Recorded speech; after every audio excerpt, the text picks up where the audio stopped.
গরম খবর। বিপিএলে বিদেশি ক্রিকেটারদের তুলনায় দেশি ক্রিকেটারদের পারিশ্রমিক নিয়ে আবারও খেপেছেন ক্রিকেটাররা। বিসিবির প্রতি ক্ষোভ ঝাড়লেন মুশফিকুর রহিম। তবে কি আবার শুরু হবে ক্রিকেটারদের আন্দোলন? বিস্তারিত জানাবো ভিডিওটিতে। অন্যদিকে মুমিনুল হকের পর এবার ইমরুল কায়েস জাতীয় দলে ভালো না করার দায় চাপালেন সাংবাদিকদের উপর।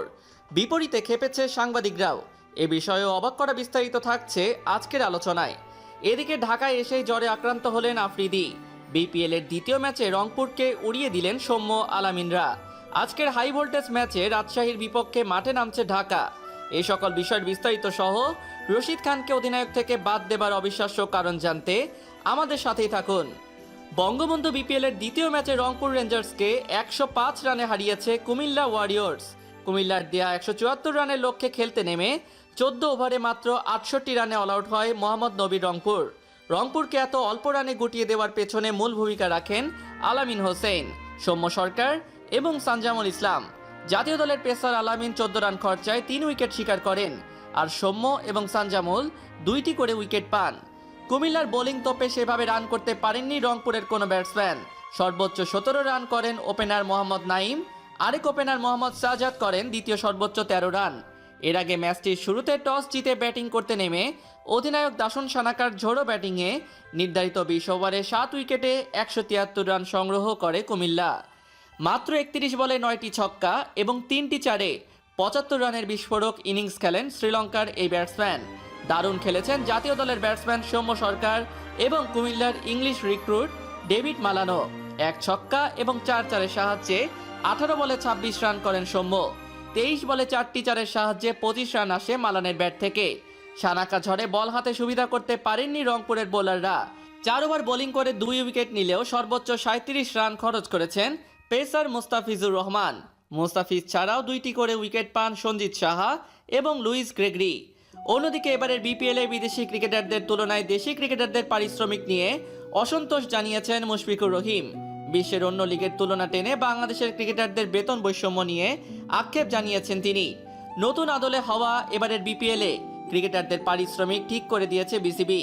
এ প্লাস ক্যাটাগরির দেশি ৪ ক্রিকেটার মাশরাফি মোর্তজা, মুশফিকুর রহিম, তামিম ইকবাল ও মাহমুদুল্লাহ রিয়াদ পাচ্ছেন ৫০ লাখ টাকা করে। সেখানে একই ক্যাটাগরির বিদেশি ক্রিকেটারদের পারিশ্রমিক $১,০০,০০০, যা বাংলাদেশি টাকায় দাঁড়ায় ৮৪ লাখ টাকার মতো। তবে ড্রাফটের বাইরে থেকে নেওয়া আন্দ্রে রাসেল, শোয়েব মালিকদের মতো ক্রিকেটাররা পাচ্ছেন আরও অনেক বেশি। দেশি এ ক্যাটাগরির ক্রিকেটারদের পারিশ্রমিক ২৫ লাখ, বি ক্যাটাগরির জন্য ১৮ লাখ, সি ক্যাটাগরির ১২ লাখ, ডি ক্যাটাগরির পারিশ্রমিক ৮ লাখ, আর ই ক্যাটাগরির পারিশ্রমিক ধরা হয়েছে ৫ লাখ টাকা করে। এবার এ প্লাস ক্যাটাগরির ক্রিকেটার হিসেবে খুলনা টাইগার্সে খেলছেন মুশফিক। দলটির হয়ে প্রথম ম্যাচে নামার আগেই নিজেদের পারিশ্রমিক নিয়ে হতাশার কথা প্রকাশ্যে আনলেন তিনি। আমরা সবসময় প্রত্যাশিত মতো পারিশ্রমিক পাই না। এবার তো অনেক তাড়াতাড়ি হয়েছে টুর্নামেন্টের প্রক্রিয়া। ভাগ্যক্রমে এবার খেলাটা হচ্ছে, সেটাই অনেক। আমরা নীতি নির্ধারকদের দৃষ্টি আকর্ষণ করেছি, তারা সেভাবে আশ্বস্ত করেছেন। পরের বার থেকে বেতন বা ভাতা আমরা ঠিকঠাক পাবো বলে আশা করি। আমরা সারা বছর খেলি, তারপরও দেখা যায় অনেকের থেকে আমরা কম পাচ্ছি, যারা শুধুই টি-20 খেলে। এটা আমাদের জন্য অকৃতিত্বের। মুশফিক অন্য ফ্র্যাঞ্চাইজি লিগের উদাহরণ টেনে আক্ষেপ করেন বাংলাদেশ ছাড়া সবখানেই স্থানীয়রাই বেশি পারিশ্রমিক পান। বিশ্বের সব লিগে কিন্তু লোকাল খেলোয়াড়রা বেশি পারিশ্রমিক পান। আমাদের নিজেদের খেলার মানটাও বাড়াতে হবে। আমি আশা করব আমরাও যাতে এবার ভালো খেলা দেখাতে পারি, যাতে করে আমাদের বেতনটা বৃদ্ধি পায়। ভারত সফরের আগে বেতন ভাতা সহ 11 দফা দাবিতে ধর্মঘটে গিয়েছিল ক্রিকেটাররা। তাদের দাবির এক দফায় ছিল বিপিএলে বিদেশি ক্রিকেটারদের সঙ্গে বেতন বৈষম্য কমানো। তবে সেটা মানা হয়নি এবারের বিপিএলে।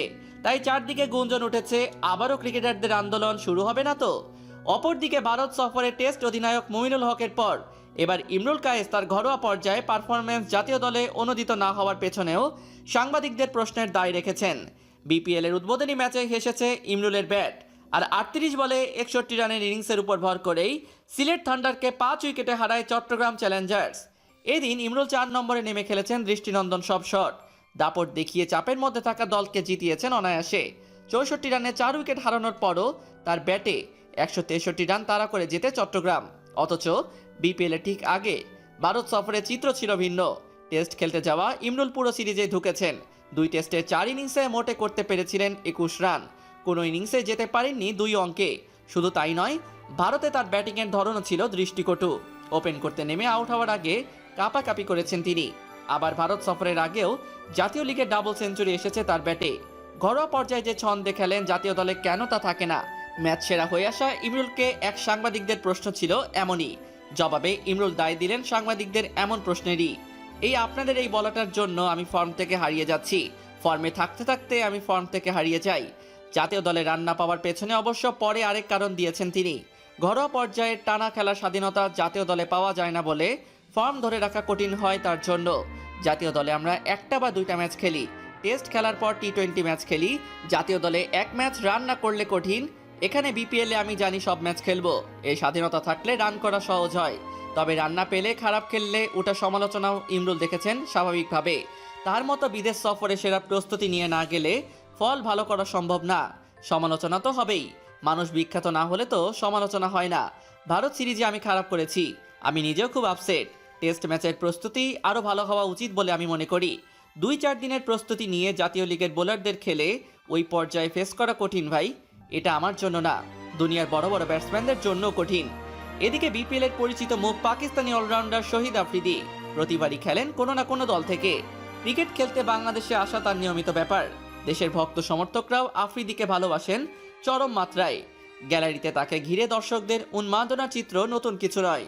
এক সাক্ষাৎকারে আফ্রিদিও ভালোবাসার জবাবে বলেছেন, বাংলাদেশকে নিজের দ্বিতীয় বাড়ি মনে করেন। বঙ্গবন্ধু বিপিএলেও ঢাকা প্লাটুন প্লেয়ার ড্রাফটে তাকে কিনে ড্রাফটের শেষকালে একদিন আগেই বাংলাদেশে এসে নিজের উচ্ছ্বাসের কথা জানিয়েছেন সামাজিক যোগাযোগ মাধ্যমে।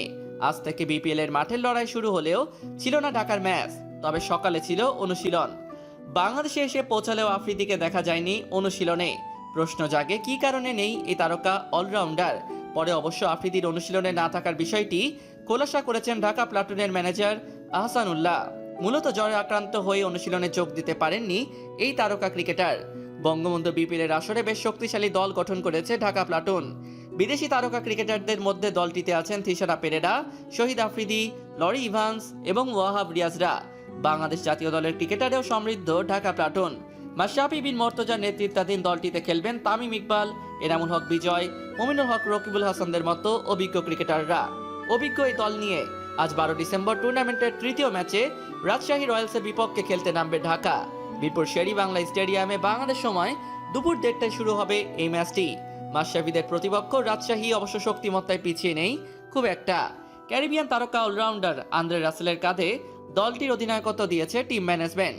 রাসেল ছাড়াও দলটিতে খেলবেন শোয়েব মালিক, আফগানিস্তানের হজরতুল্লাহ জাজাই, রবি বোপারা, মোহাম্মদ নেওয়াজ এবং মোহাম্মদ ইরফানদের মতো তারকারা। বাংলাদেশ জাতীয় দলের ক্রিকেটারদের মধ্যে রাজশাহী দলে থাকছেন লিটন দাস, আফিফ হোসেন ধ্রুব, আবু জায়েদ চৌধুরী রাহি, ফরহাদ রেজা, তাইজুল ইসলাম, অলোক কাপালি, কামরুল ইসলাম রাব্বিরা। সব মিলিয়ে ম্যাচটিতে হাড্ডাহাড্ডি লড়াই দেখার অপেক্ষায় আছেন দর্শকরা। অন্যদিকে আবারও আফগানিস্তানের অধিনায়ক আসগর আফগান নেতৃত্ব নিয়ে আফগান ক্রিকেটে অস্থিরতা চলছেই। চলতি বছরে তৃতীয়বারের মতো পরিবর্তন হলো অধিনায়ক। নানা অধ্যায় পেরিয়ে ফের নেতৃত্বে ফিরলেন দেশের সফলতম অধিনায়ক আসগর আফগান। বিশ্বকাপের ঠিক আগে তাকে সরিয়ে দিয়ে শুরু হয়েছিল আফগানিস্তানের ক্রিকেটের পালা বদলের।